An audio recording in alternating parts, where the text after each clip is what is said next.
A oração ela faz parte da alma que vive.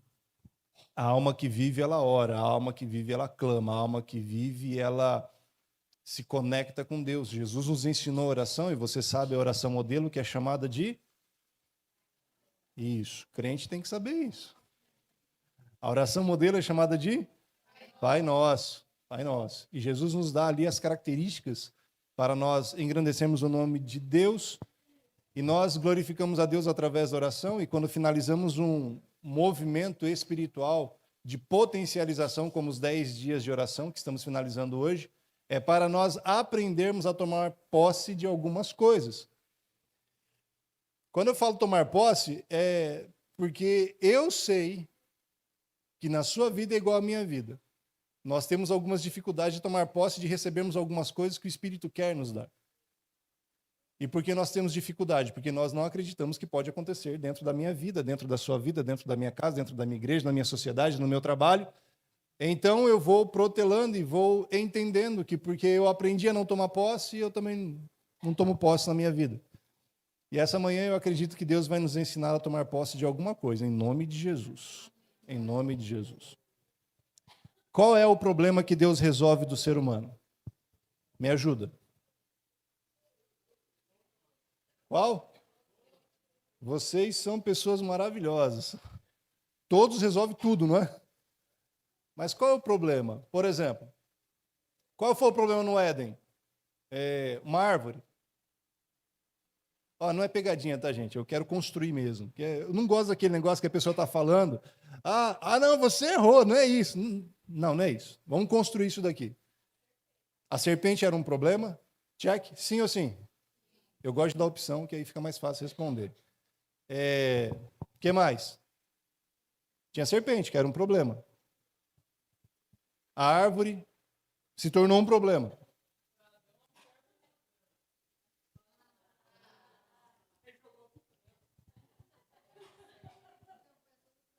Sempre tem um probleminha maior, irmão, né? Para Adão, aqui a gente está construindo, né? A mulher foi um problema. O que mais? A fruta? Vai com calma, vamos lá. Vai lá. Não tinha nenhum problema. Uau, adoro isso. Vamos quebrar um paradigma aqui. Lugares perfeitos podem produzir imperfeição? Então, o Éden era um lugar perfeito? Então, perfeição não é sinônimo de impecabilidade. Ok? Então, o problema, ele pode não estar no ambiente, ok? Tá bom? Mas pode estar em um comportamento, pode estar em um pensamento, pode estar em uma visão, pode estar em um convencimento. Não vou falar sobre oração, modelo, que é o Pai Nosso, não vou falar sobre o Éden, mas eu quero levar você a pensar, imaginar comigo, qual foi o problema que Deus resolveu quando ele chegou no Éden e ficou assim, Adão, ei Adão, cadê você, Adão? Qual foi o problema que Deus estava querendo resolver ali? É bem simples. Todo problema que Deus quer resolver, que eu tenho, que você tem, é um problema de relacionamento. O pecado, ele fez o que com o relacionamento de Deus e o homem? Separou, quebrou, estragou, azedou. Dividiu. E todas as vezes que nós temos a presença do pecado, ele vai influenciar e vai convencer de que os relacionamentos precisam ser estragados. Porque o pecado, ele faz isso. Ele destrói os relacionamentos. E Deus, com a sua chegada e chamando o homem, ele estava reaproximando o homem e buscando ter um relacionamento. Nos nossos relacionamentos e na nossa vida, precisamos entender que Deus quer resolver os nossos problemas de relacionamento. Porque, afinal de contas, nós passaremos uma eternidade com quem? Com Deus. E eu preciso ter um relacionamento com quem? Com quem eu vou viver eternamente? Então, ele já nos prepara aqui para aquilo que nós viveremos eternamente. Eu creio assim, eu recebo na minha vida essa verdade. Quero levar você até o livro de 2 Crônicas, capítulo 20. E essa manhã nós vamos estudar uma revelação que Deus tem para nós nessa passagem, que são os 3 passos que todo mundo deveria saber para vencer as suas batalhas. Quantos passos eu falei? Quantos? 3 passos que todo mundo deveria saber para vencer as suas batalhas. E nós temos isso muito claro no texto aqui de 2 Crônicas, capítulo 20. Diz que os grandes navegadores devem sua reputação aos temporais e às tempestades, porque mar calmo não forma marinheiro bom. É assim. Eu tenho certeza que as suas maiores vitórias não foi quando você estava em paz, mas é quando você estava sendo atribulado. Foi quando você colocou seu joelho no chão de madrugada. Foi quando você tinha uma expectativa corrompida, chamada de frustração. Foi quando você tentou e não conseguiu. E você cresceu. Porque as suas batalhas, elas fornecem para você um crescimento que o tempo de calmaria nunca forneceria. Não deseje batalhas, tá bom? Mas não são as batalhas que nos fazem crescer, mas não precisa ficar procurando, elas virão. Elas virão. Sem você pedir. Faz parte da vida isso. Mas aproveita para crescer. 2 Crônicas, capítulo 20.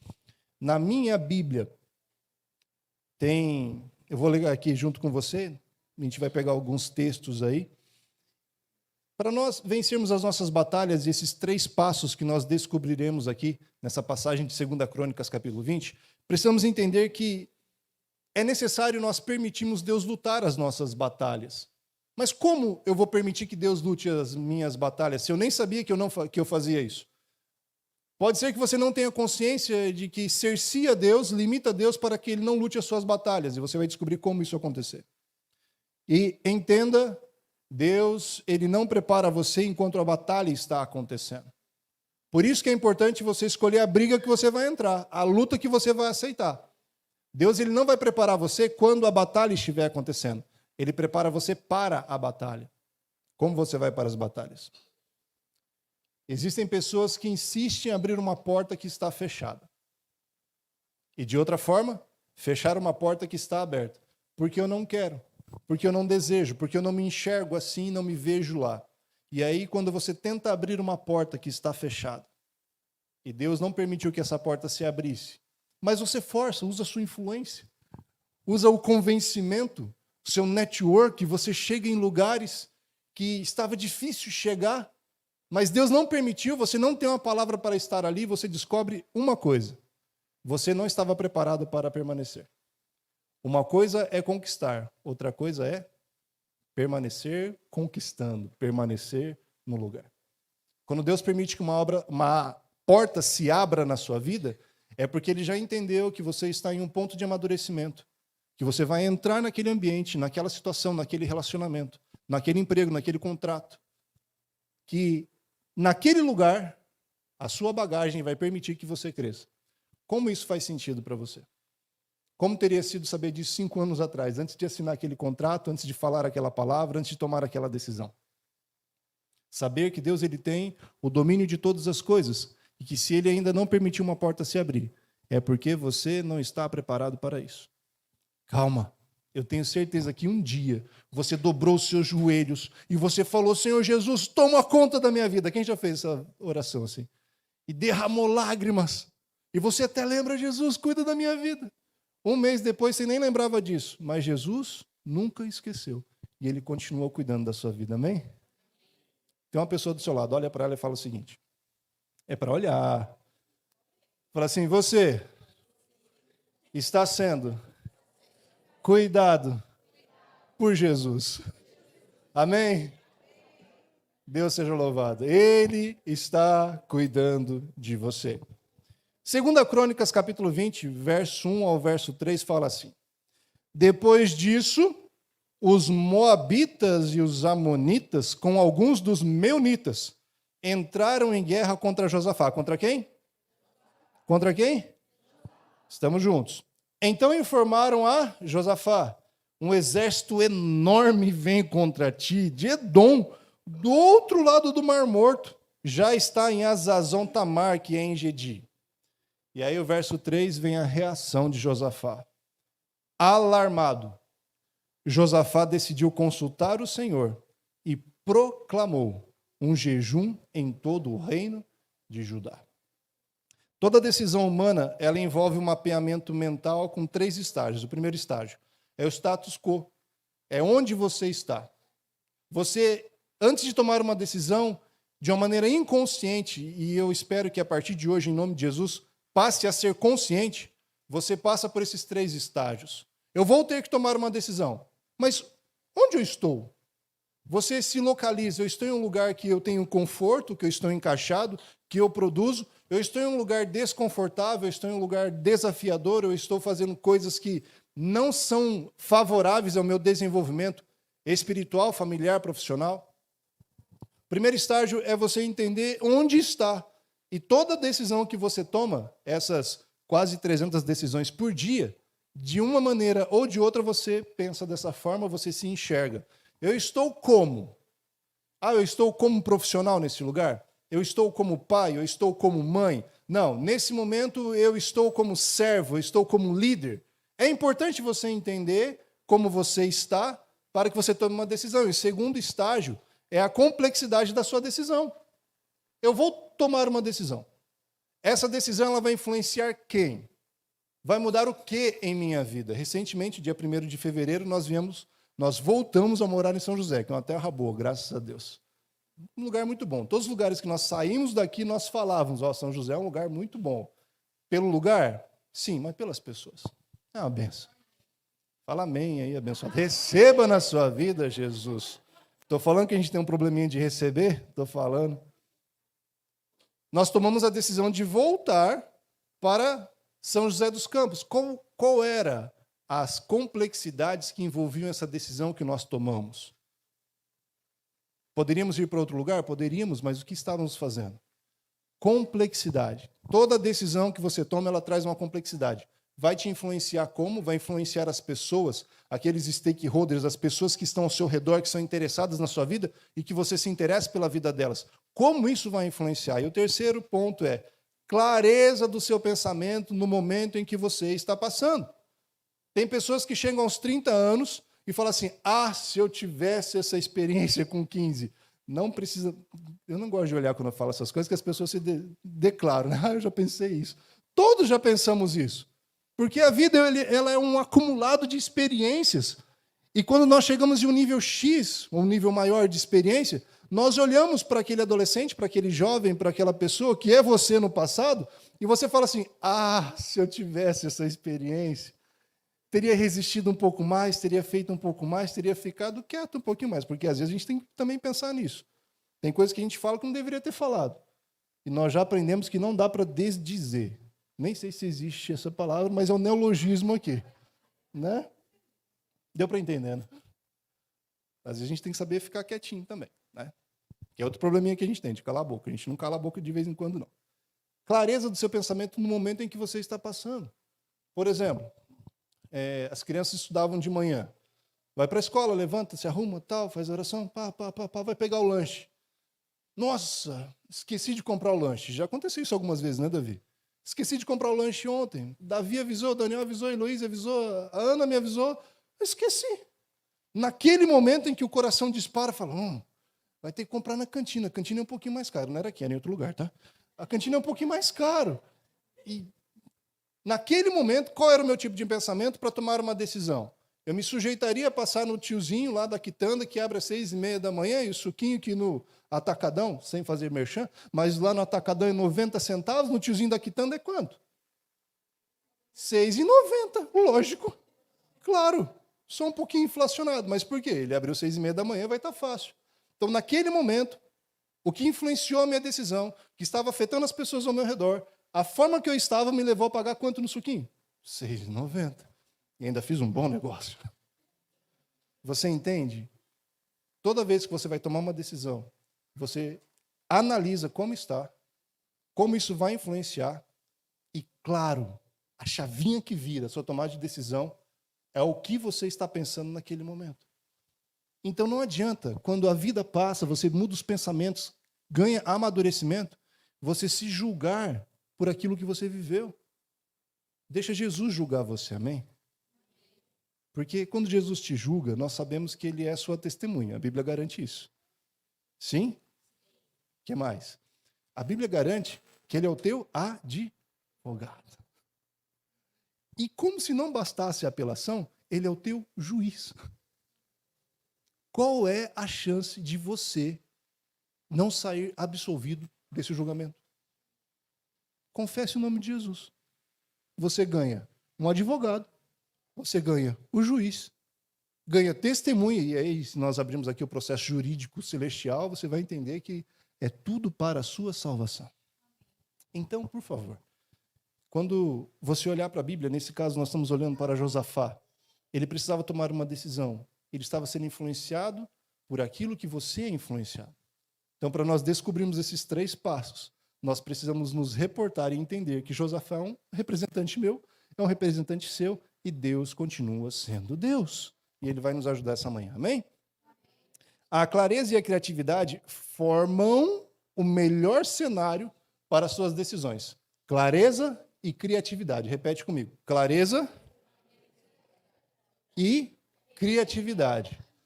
Todos somos criativos, em maior ou menor grau. Todos somos. Todos somos. Minha mãe viajou, eu não quis viajar com ela.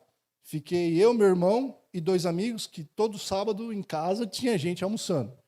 Aí meu pai e minha mãe viajaram, e eu estou acostumado com a Dona Maria.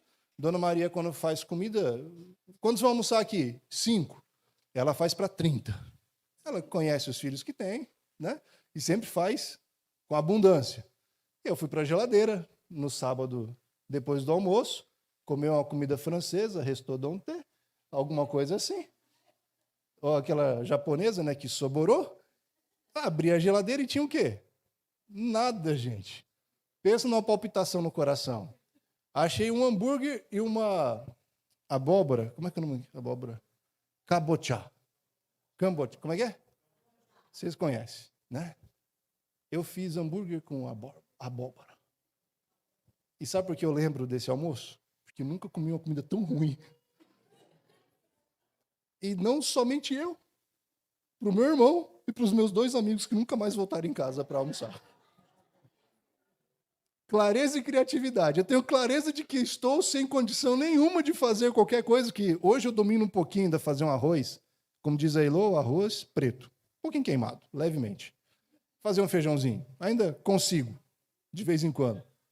Mas naquela ocasião, nada. Tinha clareza que estava incapacitado, impossibilitado, destreinado. Está entendendo? O desfavorecimento do ser humano? Não podia. E aí eu ativei o quê? Criatividade. Quanto mais clareza você tiver da situação que você está passando, mais você vai permitir que a sua criatividade aconteça. Isso é real. Isso é real. Hoje, os profissionais que mais desenvolvem a criatividade são aqueles mais procurados. Parece que, da mesma forma como acontecia com Josafá, acontece em nossa vida. Todo mundo tem um divórcio ita, todo mundo tem um desemprego ita, aqueles hititas e moabitas ficam circulando na nossa vida e nós, sem pedir, nos vemos em meio a grandes problemas. O verso 5 vai falar assim: então Josafá levantou-se na Assembleia de Judá e de Jerusalém, no templo do Senhor, na frente do povo, e orou. Uau! Ele acaba de saber que tem um grande exército vindo contra ele e ele vai orar. Ele vai orar. Acreditar em uma vitória sem que eu esteja batalhando é quase loucura. Eu vou conseguir, eu vou passar, eu vou chegar lá. Mas não se movimenta. Não faz. Deus faz o maná cair do céu? Aula de português aqui. Vou mudar. Deus fez o maná cair do céu? Deus faz o maná cair do céu? Essa ficou parecendo aquilo que eu não gosto, né? Mas vamos lá. Deus pode fazer o maná cair do céu? Porque o maná é um é um milagre. Para que serve milagre? Milagre serve para livrar o povo de Deus de situações complexas e converter corações incrédulos. Você sabe quantos milhões de pessoas saíram com Israel do Egito para andar no meio do deserto? Somente por curiosidade? Você sabe a quantidade de famílias que foram salvas para o reino de Deus e que influenciaram centenas de anos depois, até mesmo que José se tornasse governador no Egito? Porque eles ouviam história dos seus antepassados falar o seguinte: todo dia nós íamos colher o maná. Milagre é para que o povo de Deus seja liberto em situações extremas e converter corações incrédulos. Agora, para ficar esperando o maná cair, apenas pensando que você terá vitória nas suas batalhas sem fazer alguma coisa. A atitude de Josafá mostra para nós que, ao vivermos em uma sociedade delivery, fast food, touch, nós nos acostumamos com o que vem empacotado, com o que vem pronto. E é tudo muito fácil. E eu sou amante da tecnologia, tá bem? Sou apaixonado e eu gosto disso. Mas toma cuidado para não fazer disso um padrão para a sua vida. Tudo vem fácil, mínimo esforço possível. É claro, a sua mente sempre vai lutar para que você se esforce o mínimo e tenha o máximo. Por quê? Economizar energia, economizar tempo, que é o ativo mais importante do mundo. Você vai ter as suas lutas para que isso não aconteça. Mas é preciso fazer um pouquinho mais. Aliás, Jesus Cristo, quando ele vai falar de operosidade, de ajuda, de realização, ele fala o seguinte: vocês foram ensinados a andar 1 milha, eu falo para que vocês andem quanto? Dobra, se esforce. É impossível alguém que esteja bem posicionado confundir outras pessoas. Primeiro passo para que você vença as suas batalhas: esteja bem posicionado. Isso daqui parece muito simples, mas não é. Não é. Pensa comigo. Vivemos em um momento em que as pessoas estão muito confusas com relação ao seu posicionamento. Pode ser político, pode ser espiritual, pode ser familiar, pode ser ideológico, não interessa. Eu não tenho medo de assunto difícil e também não estou levantando nenhum tipo de bandeira aqui. Eu quero levar você a uma compreensão. E para que você chegue a essa compreensão, eu preciso falar o que eu estou falando agora. Você precisa entender qual é a sua posição. Tem pessoas que têm dificuldade de se posicionar dentro de casa. Qual é a posição dentro de casa? Vamos imaginar uma família hipotética aqui. Pai, mãe, quantos filhos? Me ajuda, a gente está imaginando. 3. Não vai ficar parecendo com a minha. 2. Aí vai ficar parecendo com a sua. 5 filhos. Ih, pareceu com a de outra pessoa. Não importa. É apenas uma construção. Você tem pai, mãe, 3 filhos. É possível que dos 3 filhos, nem todos tenham a mesma característica. Quais são as características? Quem é filho mais velho aqui? Filho ou filha mais velho? Mais velho. Eu vou perguntar e vou fechar o olho, tá? Foi fácil? Eu sou filho do meio. E eu fui forçado, pelas circunstâncias da vida, a ser o filho mais velho. E isso dá uma confusãozinha. Graças a Deus, alguns anos de psicologia sendo tratado me ajudou. Mas dá uma confusão. Porque tem gente que é filho mais velho, mas não tem comportamento de filho mais velho. Tem gente que é filho caçula. Quem é caçula aqui? Deixa eu ver quem é caçula. Tinha certeza que você era caçula. É que eu te conheço. Tem gente que é caçula, mas não tem comportamento de caçula. Vamos deixar o caldo um pouco mais grosso? Sim ou sim? Então tá bem, já vi que vocês estão gostando disso daí, aí eu vou mais fundo. Fala, Senhor, em nome de Jesus, fala. Oi, Deus vai falar. Ó, vamos entornar um pouco mais o caldo aqui, vai. Depois a gente, em nome de Jesus, arruma. Marido e mulher. Posicionamento de marido e mulher. Nós podemos falar do posicionamento tradicional, nós podemos falar do posicionamento neotradicional que tem, nós podemos falar, esse tem aqui não é desdém, tá? É uma realidade. Nós podemos falar do posicionamento de marido e mulher como âncoras espirituais, como sacerdócio. E se existe uma confusão, vai influenciar onde? Toda a família. É preciso desenvolver um posicionamento, porque quando você desenvolve seu posicionamento e ele é real, você não confunde ninguém. Não confunde ninguém. Jesus chegou diante de uma árvore que dava fruto, figueira, é isso? Me ajudem. Ela estava bonita ou feia? Linda! Maravilhosa! Jesus chegou perto dela e procurou o quê? Procurou um fruto. E tinha? Não tinha fruto. Uma pessoa que parece estar bem posicionada, mas assumindo o lugar de outro, não tem frutos legítimos ou não tem frutos, não tem resultados. Entende isso daqui? Como isso faz sentido para você? Você está respeitando a sua posição de pai de homem, de filho? Você está respeitando a sua posição diante de Deus, de ser alguém dependente? Você está respeitando a posição de Deus, de ser o dono de todas as ações, a partir do momento que você falou, Senhor, cuida da minha vida? Se posiciona. Se você tem algum problema, alguma complexidade dentro de casa, porque tem pessoas tem mulheres que têm um gênio muito forte, e homens que têm um gênio mais brando, mais manso. E aí parece que a mulher é o homem, não quero ofender ninguém, tá? Mas é uma realidade da sociedade. E o homem é a mulher em questão de comportamento. Senta para conversar. Não vai acontecer uma osmose, não vai trocar o posicionamento. Mas as coisas ficaram mais claras. Olha, você tem um temperamento mais forte. Olha, você tem um temperamento mais manso. Olha, você vai numa velocidade. Olha, eu vou em outra velocidade. Conversa, abre a boca. Porque senão esse negócio vai virar um problema tão grande, que daqui a pouco você não consegue mais nem ver isso daí. Vamos pegar alguns exemplos que a Bíblia nos dá aqui para a gente entender como é posicionamento, que é o primeiro passo para nós ganharmos as nossas batalhas.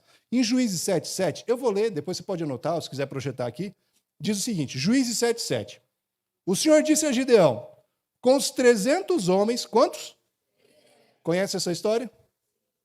Que lamberem a água, livrarei vocês e entregarei os midianitas, ou truítas, nas suas mãos. Mande para casa todos os outros homens. Gideão venceu ou perdeu? Venceu com quantos? Ele estava lutando contra quantos? Estava indo bem até agora. 32 mil, faz a conta rapidinho, que é mão de matemática aí. Dá quanto a quanto? 32 mil contra 300. Cada um tinha que matar 105. É gente. É muita gente. Mas Deus falou para ele, tome posição. Aquele que lamber a água... Eu tive lá no poço de Gideão, lá no interior de Israel, é uma coisa bem interessante. É quase impossível você não se ajoelhar para beber água. Tanto é que para tirar a minha foto sem eu me ajoelhar, eu caí umas 3 vezes. É quase impossível. Porque são muitas pedras, você não tem visão para fora tem um leito, né, do rio, que é um riacho hoje em dia, um riachozinho, mas quando os montes irmãos deflagram mais água, cai mais água, enche um pouco mais, fica mais caudaloso. Eu fui numa época que estava um pouco mais seco. Então é impossível. A época deles era uma época um pouco mais seca, porque não tinha água, eles estavam procurando água. Deu para entender? Tem que entender a Bíblia. E aí você não tem visão de fora. Você não tem visão de fora, aquilo que a sua visão não te mostra que é um perigo, você acredita? Não. Se você não acha que é perigo, você não vê. Então, os homens chegaram sedentos, quase que mergulharam o rosto naquela monte de pedregulho. É muito difícil. E Deus fala, aquele que se manter em uma posição, você leva, o resto você manda embora para casa. Ainda não estão preparados. Posicionamento. É necessário ter posicionamento. Outro exemplo, a Bíblia está cheia, vou pegar apenas alguns aqui. Eliseu, 2 Reis 4:7, foi apenas uma palavra. Ela foi e contou tudo ao homem de Deus, que lhe disse, vá, venda o azeite, pague as suas dívidas, e você e os seus filhos poderão viver do que sobrar. A mulher estava com seus 2 filhos sendo vendidos, tomados por pessoas que o seu marido devia, que faleceu, e agora vai para Eliseu, e Eliseu não deixou de ser o profeta. E ela não deixou de ser a pessoa que estava com necessidade. Posicionamento. Dói pedir ajuda? Quem respondeu não tem problema. Quem não respondeu, tem. Dói. Por quê? Orgulho, fragilidade. Solta, vamos.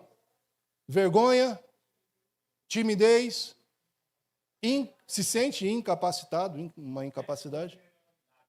Obrigado, Josa. Senso de ser pequeno dói. Ninguém gosta de se sentir pequeno. É lindo falar, nossa, essa tela foi pintada e é maravilhosa. E lá tem um menininho olhando e falando, você ajudou? Eu limpei os pincéis. Ninguém gosta de limpar pincel. Todo mundo quer ser o artista, porque ser pequeno dói. A nossa natureza é assim, vamos confessar, dá a mão à palmatória. É verdade. Mas em Jesus, aqueles que são pequenos são transformados em gigantes na fé. Receba na sua vida. Precisa de ajuda? Grita, clama, confessa, se posiciona. Não adianta você achar que porque dói, porque é difícil, porque tem um senso de inferioridade, porque eu vou parecer pequeno, que eu não vou falar. Fale! O próximo estágio será a exaltação, porque Deus exalta aqueles que são humilhados. Se humilha diante de Deus. Se posiciona. Tem mais um exemplo, poderoso demais. E é com o meu mestre, Jesus Cristo. Mateus 26. Mas Jesus permaneceu em silêncio. Uau! Jesus em silêncio. A palavra que criou todas as coisas. O sumo sacerdote lhe disse: exijo que você jure pelo Deus vivo. Se você é o Cristo, o Filho de Deus, diga-nos. E o texto bíblico de Mateus diz que Jesus ficou em silêncio. Diz que o silêncio é a eloquência dos sábios. Tem hora que a gente tem que fechar a boca. A posição de Jesus naquele momento não era do Criador, que falou, haja luz. A posição era de libertador, salvador, oferta, Cordeiro de Deus que tira o pecado do mundo. Consegue entender isso? Tem hora para tudo. Último exemplo de posicionamento. Ana chega no templo com o coração amargurado, carregado. Não podia gestacionar, não podia ter filhos.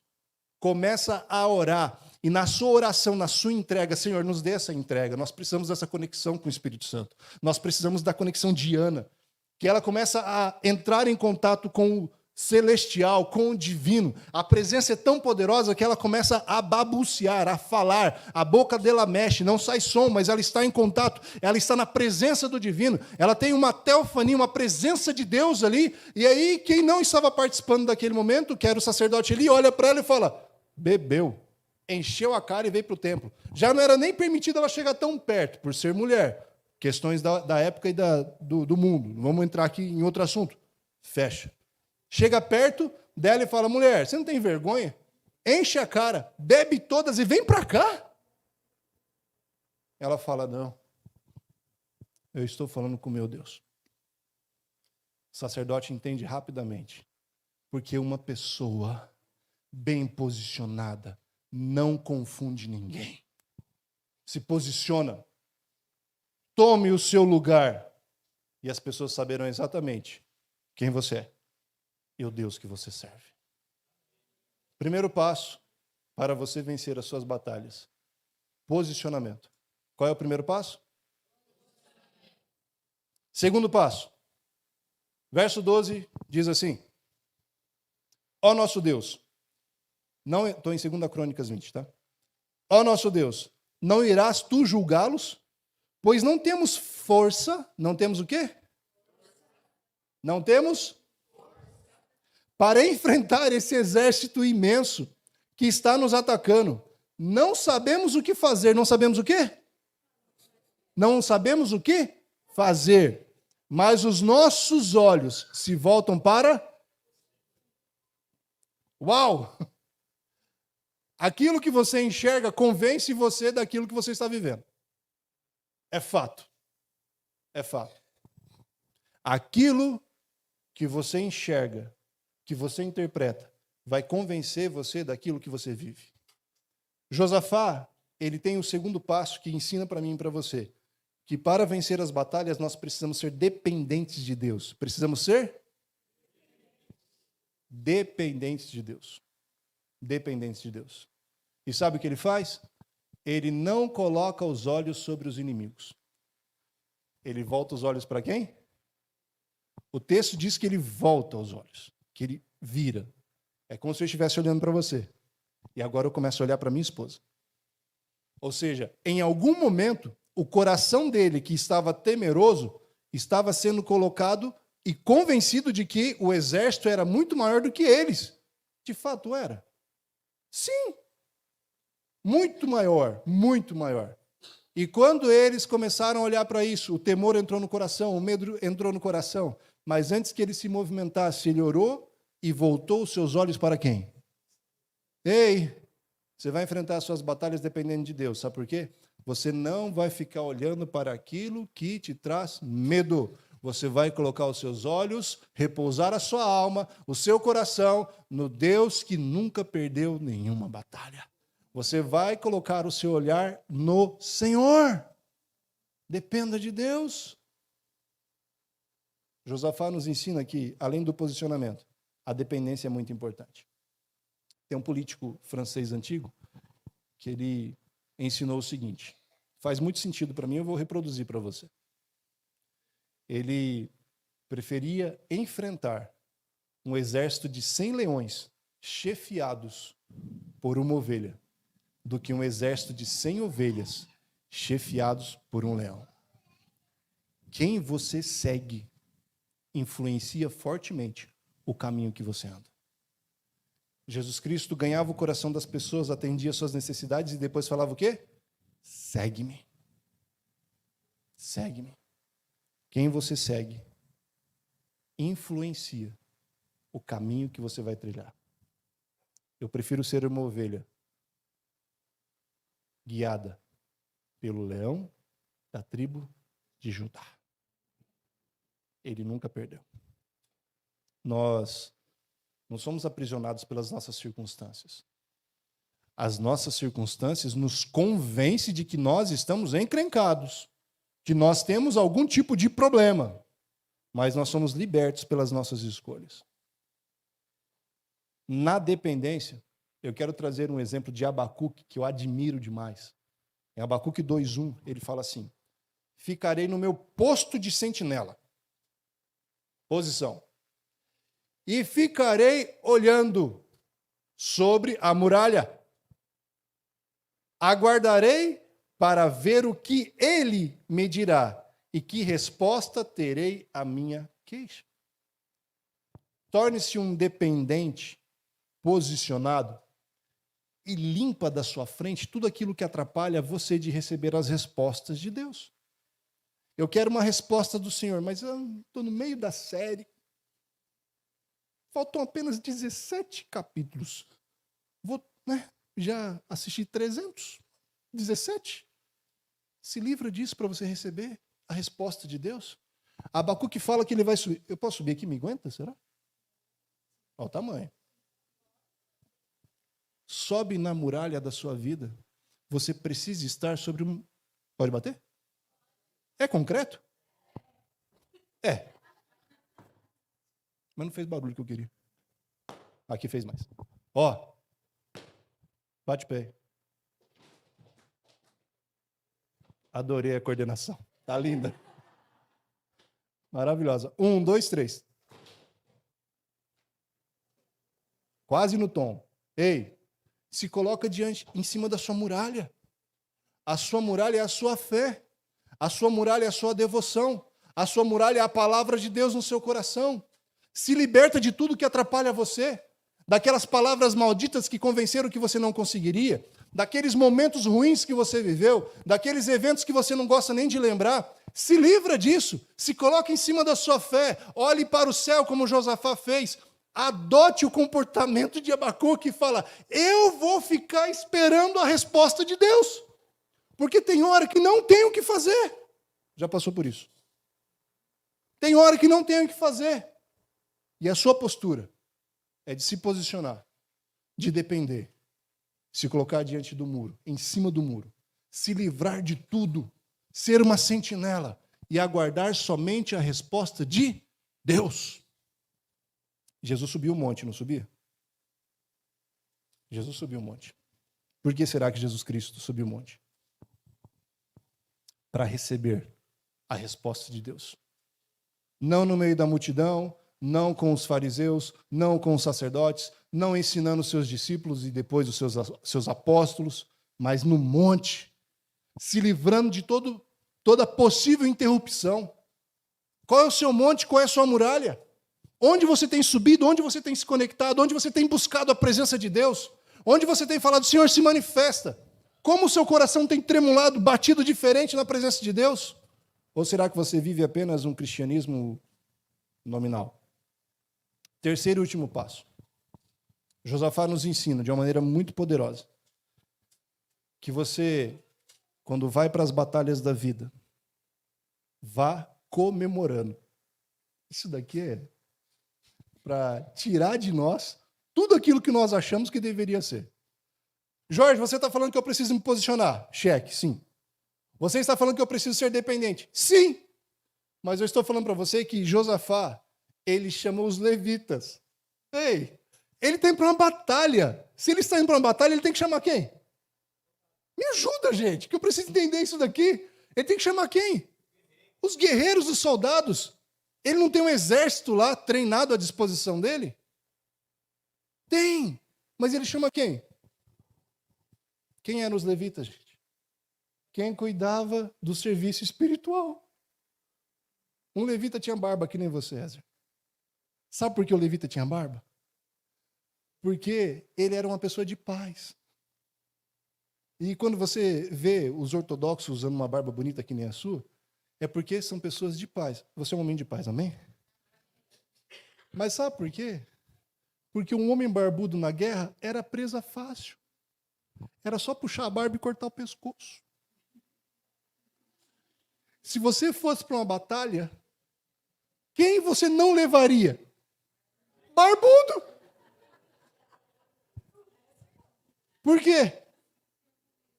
Porque é presa fácil. Nada contra a barba, já tentei deixar. Minha filha esses dias falou assim, papai, deixa a barba. Não dá conta não, gente. Não dou conta. Fica dura e cheia. Dura de ver e cheia de falha. Não enche, não dá. Eram presas fáceis. E quem o rei de Israel chama para ir à frente da batalha? Os levitas. Mas vem cá. Eles levavam espadas? Eles levavam escudos? Eles levavam atiradeiras? O que eles levavam? Louvor. Oh, glória a Deus. Foi Deus que te respondeu. Eles levavam o quê? Louvor. Precisamos cantar mais, sabia? Ah, como precisamos cantar mais. Porque quando nós cantamos, nós declaramos a vitória que iremos tomar posse. Consegue entender isso daqui? Quando nós cantamos, nós declaramos a vitória que iremos tomar posse. Tem um hino que marcou a minha adolescência, que eu não sei cantar, nem vou tentar aqui, tá? Mas ele fala como é lindo o rio, que nós iremos atravessar o rio, que nós iremos chegar na Canaã. Você nunca vai saber qual é, porque nem declarar o hino eu sei, mas está no meu coração. Ei, quando você canta, você declara para o céu e para o inferno que a vitória é sua em nome de Jesus. Terceiro passo, para vencermos as nossas batalhas. Tenha um enredo musical na sua vida. Qual é a música que marca você? Qual é a música que mexe no seu coração e você fala, uau, está declarando que a vitória é minha, não é de outra pessoa. As vitórias que Deus entrega para os seus filhos são personalizadas. Com a sua história, com o seu momento, com aquilo que você é e com a sua necessidade. Josafá nos ensina 3 pontos importantíssimos. Vamos relembrar aqui? Primeiro, posicionamento. Repita comigo. Posicionamento. Segundo, dependência. Fale. Terceiro, tenha. Pode falar, tenha. Que é um pouquinho maior. Um enredo musical na sua vida. Cante. Qual é a promessa que eu tenho na minha vida? Qual é a promessa que você tem na sua vida? Que nós iremos atravessar o rio e nós chegaremos na Canaã celestial. Nós habitaremos eternamente com o Cordeiro que foi dado em nosso favor e viveremos eternamente aprendendo dele e vivendo com ele. E quando você crê naquilo que acontecerá, e canta, e declara, e se posiciona como um filho de Deus, e depende de Deus, e coloca a canção na sua vida, você vai fazer que nem Josafá, você vai caminhar, e o que você vai encontrar serão inimigos destruídos, porque quem lutou as suas batalhas não foi você, foi Deus de Israel. Coloque os seus olhos em Deus, porque quanto mais você colocar os seus olhos nos problemas que você tem, mais perdido você vai ficar, mais difícil será. Porém, quando você colocar os seus olhos em Deus, assumir que Ele toma conta da sua vida, as vitórias começarão a acontecer. E sem você entender, Jesus Cristo vai operar coisas incríveis. E aí sabe o que você vai precisar? Você vai precisar aprender a tomar posse. Vai precisar aprender a tomar posse. Porque o tempo que você leva se posicionando ao lado de Deus, dependendo dele, é o tempo que ele já foi à frente e começou a resolver as coisas. É o tempo que ele já foi à frente e fechou a porta que não é para você entrar. É o tempo que ele foi à frente e abriu a porta que é para você entrar. É o tempo que ele foi à frente e tocou no coração de quem tem que tocar. É o tempo que ele foi à frente e produziu o ambiente, as pessoas, as conexões que você precisa. Porque você fez o que precisava ser feito. Se conectou com Deus, dependeu de Deus. E agora o que vem na sua boca?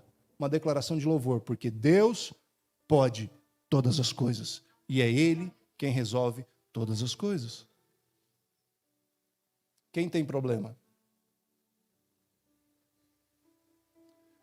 Todo problema é um inimigo. Todo problema é. Toda vez que o Filho de Deus encontra o inimigo, Deus levanta um levita. Você é levita de Jesus. Você é presa fácil. Você é alguém que não sabe manusear arma. Você é alguém que não entende de estratégia de guerra. Você é alguém que, quando entra no mundo espiritual, você apanha. Quando você entende que todas as nossas lutas são espirituais e que todas as nossas lutas ou entregarão vitórias para o reino de Deus ou derrotas para o reino de Deus, quando você entende que as suas batalhas, as suas lutas, elas são dependentes da ação de Deus, você começa a entender que tudo que Deus quer é transformar você em uma pessoa vitoriosa, porque você representa a Deus. Toda vez que você enfrenta um problema, Deus levanta você mesmo como um levita. E o que o levita faz? Adora. Ele adora. Porque da mesma forma que Deus nunca deixa de ser Deus, você não pode permitir que sua vida imprima em você uma necessidade de ser diferente de um levita. Uma necessidade de querer agradar o meio que você vive e ser diferente daquilo para o qual você foi chamado. Você é um levita em Cristo Jesus. Você é alguém que vai à frente, não convidando os maiores guerreiros, mas você é alguém que vai à frente, enfrentando as batalhas, com louvor no coração. Sabe? É lindo, mas não é fácil. É bonito, mas é difícil. O quê? As batalhas? Não. Permanecer com Deus. Durante um certo tempo da minha vida, eu fui ensinado a batalhar contra o mal. Eu fui ensinado a lutar contra o pecado. Eu fui ensinado a deflagrar as maiores guerras contra as minhas tendências pecaminosas. E eu identificava, e eu me sentia um trapo de imundície. A Bíblia fala que a nossa justiça é como se fosse um trapo de imundície, algo que é descartado. Durante muito tempo, eu fiquei pensando e me imaginando como alguém que precisava conquistar o reino de Deus pelas minhas escolhas ativas.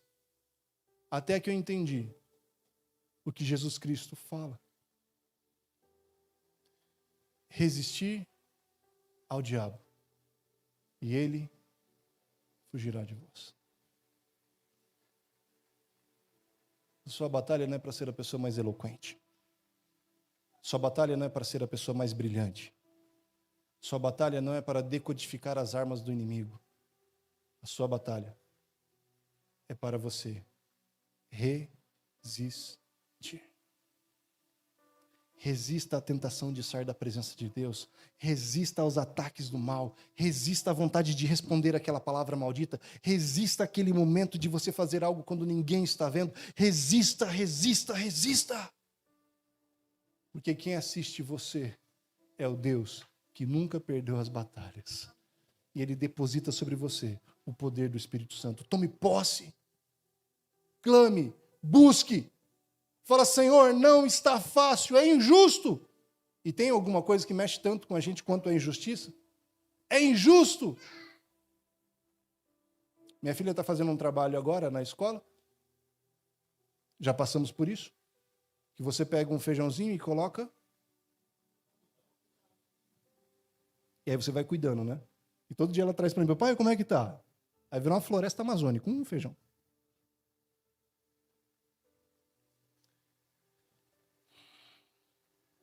As coisas precisam de um tempo para serem desenvolvidas. Não precisa acelerar o processo. Calma. Se concentra em se posicionar ao lado de Deus. Em ser dependente dele nas madrugadas, no meio do dia, à tarde, de manhã, seja dependente dele. E comece a cantar. Eu adoro quando eu passo assim uma rua e tem um louvorzão tocando. Fala, aqui tem crente. Me sinto bem, me sinto em casa. Porque eu gosto da igreja. Eu gosto de cantar na igreja. E vocês estão de parabéns, o louvor aqui é maravilhoso. Toca o céu desce a nós, louvado seja o nome de Jesus. Seja assim na sua casa. Quando eu era adolescente, eu fiquei felizão. Felizão, coisa do Rio de Janeiro. Fiquei muito feliz, muito feliz.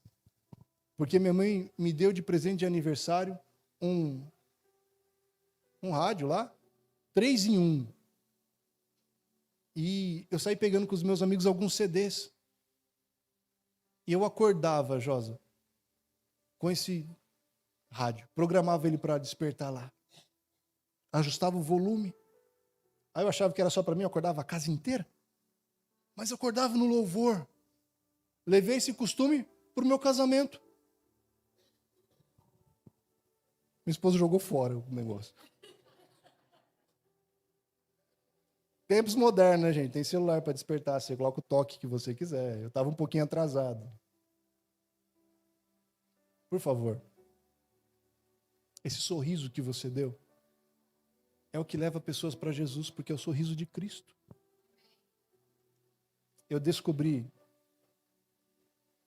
através da palavra, através da vida, de que para nós criarmos resistência, nós precisamos estar diante daquele que tudo pode em nossa vida. Ele vai permitir uns exercícios um pouco mais pesados, sabe? Um exercício de paciência, um exercício de neurolinguística, para você interpretar aquela palavra maldita que alguém está falando para você. Um exercício de visão, para você olhar um pouco diferente para as coisas que estão acontecendo. Vai ajudar você com as mudanças. Como é difícil mudança, gente. Como é difícil mudança. Estava tudo certinho, tudo acontecendo, tudo bonitinho, e agora eu tenho que mudar. Vai ter que mudar o seu comportamento, vai ter que mudar a sua caminhada, vai ter que mudar o lugar que você mora. Ei, desenvolva. Porque para todo problema que se levanta na sua vida, Jesus Cristo coloca um louvor diferente no seu coração. Então canta. E você vai confundir todo mundo. Espera aí, Jorge. Você acabou de falar que quem está bem posicionado não deixa ninguém confuso. É, mas é a lógica do reino de Deus. Quem sou eu para debater com Jesus Cristo? Quando você se posiciona, e ao invés de levantar armas, você levanta louvor. Como é que pode? Você está passando por isso e você está louvando? Eu estou louvando. Porque o louvor é a arma celestial doada por Deus para os seres humanos. Toma posse do louvor, toma posse das bênçãos. E seja um levita em nome de Jesus. Quem é levita aqui? Quem é levita aqui? Levita não fica sentado, deixa eu te falar. Levita fala, eu sou levita. Eu sou levita. Levita, ele vai lá atrás, no fundão, é isso. Me ajuda, igreja, vamos lá. Levita, ele fica lá atrás. Não, porque lá de trás, né, o som é melhor. Não, levita vai aonde? Vai aonde? Vai na frente, não tem medo de luz, não tem medo de exposição. Não tem medo de estar sendo julgado. De vez em quando os seres humanos fazem isso. Nós fazemos, sabemos disso. Levita vai a... Quem é levita? Não é assim. Vamos de novo. Quem é levita?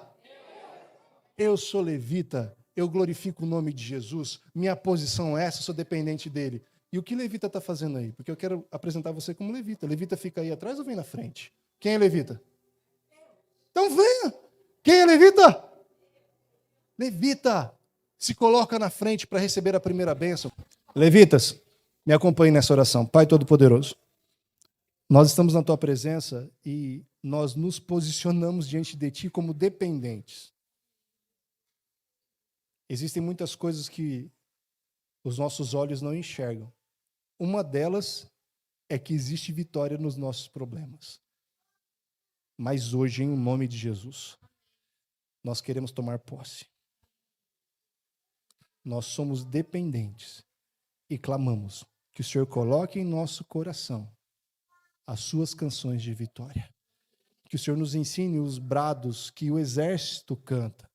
Que o Senhor nos ensine, ó Pai, as canções que aqueles que já passaram pela batalha e saíram vitoriosos cantam. Nos ensina a cantar o hino do Cordeiro. Nos ensina a cantar os louvores que enaltecem o Teu nome. Nos ensina a cantar, ó Deus, mediante os perigos, porque o Senhor tem concedido vitórias, e é louvando o Teu nome que nós antecipamos o futuro e tomamos posse dessas vitórias. Por favor, ó Deus, encaminhe o nosso coração para um movimento diferente com o Senhor. Nós não queremos chegar ao fim de uma jornada espiritual tão bonita, tão poderosa, tão prazerosa, onde nós sentimos, percebemos e vimos a Tua presença. Nós não queremos chegar apenas em mais um momento, mas queremos, ó Deus, sair daqui alicerçados pelo Teu poder, acompanhados pelos Teus anjos e sabendo que logo ali, depois do rio, existe a eternidade para nós. Louvado seja o nome de Jesus. Amém, Pai.